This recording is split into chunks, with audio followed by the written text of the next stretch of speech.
Hello viewers, एक बार और आपके सामने हम हाजिर हुए हैं एक छोटा सा टॉपिक लेके, जो कि ईच, एवरी, आइदर और नाइदर।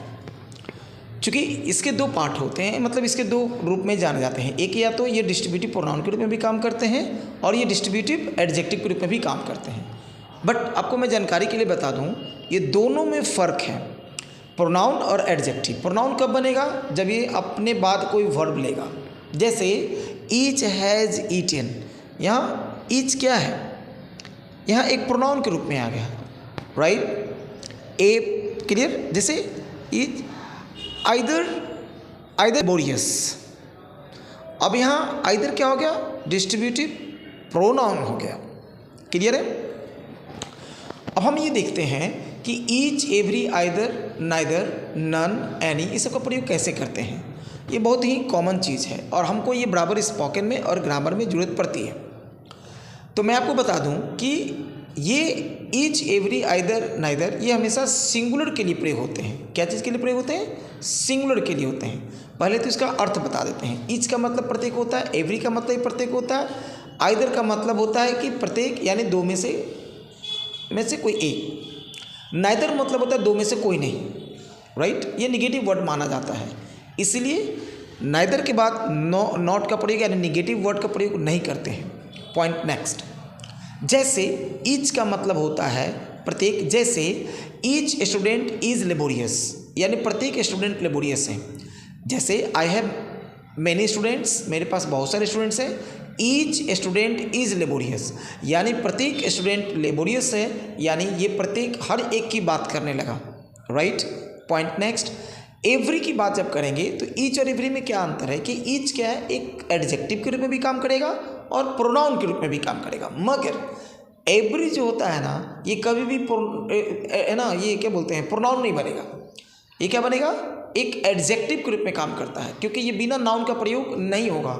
जैसे एवरी इज कमिंग या एवरी हैज़ ईटन नहीं होगा, एवरी हैज़ ईटन नहीं होगा, एवरी इज लेबोरियस नहीं होगा।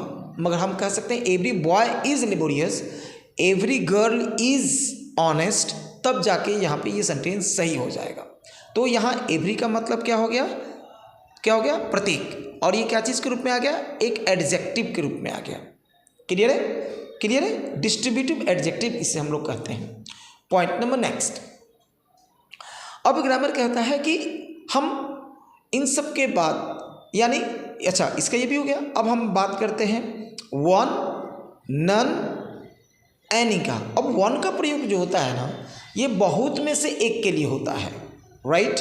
जैसे one of my friends has performed well, one of my friends has performed well, यानी कि मेरे बहुत सारे दोस्त हैं, उसमें से एक ने अच्छा परफॉर्म किया है, right? One of them is playing good, उनमें से एक अच्छा खेल रहा है, राइट? क्लियर है? One of us is responsible, one of us is responsible, यानी हम में से कोई एक जिम्मेवार है। क्लियर है? Point next. अब हम बात करते हैं नन की। नन का प्रयोग दो से अधिक में से कोई नहीं के लिए प्रयोग होता है। क्या बोला मैंने? दो से अधिक में से किसी के लिए भी प्रयोग नहीं होता। जैसे none of 5 students is laborious, none of 5 students is laborious, यानी कि पांचों में से कोई छात्र मेहनती नहीं है, इसलिए यहाँ हम नन का प्रयोग करेंगे, राइट? चूँकि नाइदर का भी कन्फ्यूजन होता है बच्चों को कि हम नाइदर लगाएं क्या, तो नाइदर का प्रयोग जो होता है ना, दो में से कोई के लिए नहीं होगा। जैसे neither of 2 sisters is beautiful, neither of 2 sisters is beautiful. यहाँ अगर जो नाइदर ऑफ 5 सिस्टर्स कर दें, नाइदर ऑफ 5 गर्ल्स कर दें तो गलत हो जाएगा। क्यों? क्योंकि नाइदर के बाद दो का प्रयोग यानी कि दो ही व्यक्ति के लिए या वस्तु के लिए प्रयोग होगा। क्लियर है? मगर नन का प्रयोग दो से अधिक के लिए होगा। जैसे none of 10 students can solve this question. Clear है? यानी 10 में से कोई भी स्टूडेंट इस क्वेश्चन का सॉल्व नहीं कर सकता है, राइट? ठीक उसी प्रकार से हम नाइदर का प्रयोग करेंगे तो दो के लिए प्रयोग होगा। Neither of them is honest, उन दोनों में से कोई ऑनेस्ट नहीं है। क्लियर है? तो ये चीज़ें हैं, मैंने बहुत छोटा सा वीडियो बनाने का प्रयास किया है आज मैंने लिखा नहीं है क्योंकि कुछ कारण है। मैं अगले वीडियो में इसको लिख के भी बताऊंगा और आपके कन्फ्यूजन को क्लियर करेंगे, क्योंकि ये बहुत ही बराबर यूज़ होता है एग्ज़ाम में। तो वीडियो को सपोर्ट कीजिए, लाइक कीजिए, वीडियो कमेंट ज़रूर करें। मिलते हैं अगले वीडियो में। Till then good luck, thank you.